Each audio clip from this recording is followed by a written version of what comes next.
Welcome to Raglannskitchen. இன்றைக்கி நம்ம fruit juice, அதாவது கிர்னி பழத்தை வச்சும் பைனாப்பிள், ஆப்பிள், ஆரஞ்சு வச்சு இன்றைக்கி எப்படி ஜூஸ் செய்யலான்ட்டு பார்க்கலாம் வாங்க. இப்போ நம்ம ஃப்ரூட் ஜூஸுக்கு கிர்னி பழம், ஆப்பிள், ஆரஞ்சு, பைனாப்பிள் எல்லாத்தையும் கட் பண்ணி வச்சுருக்குறோம். கிர்னி பழம் போட்டுக்கலாம்.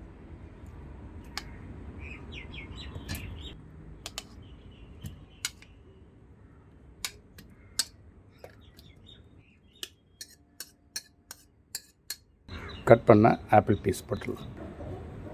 உரித்து வச்ச ஆரஞ்சு சொலை, கட் பண்ண பைனாப்பிள்,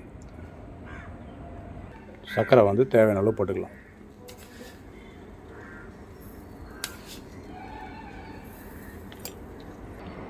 ஐஸ் கட்டி போட்டுக்கலாம். இப்போ நம்ம இதை மிக்சியில் போட்டு நல்லா அடித்து எடுத்துக்கலாம். இப்போ நம்ம மிக்சியில் அடித்து எடுத்தாச்சு ஜூஸு. அப்படியே நம்ம கிளாஸில் ஊற்றி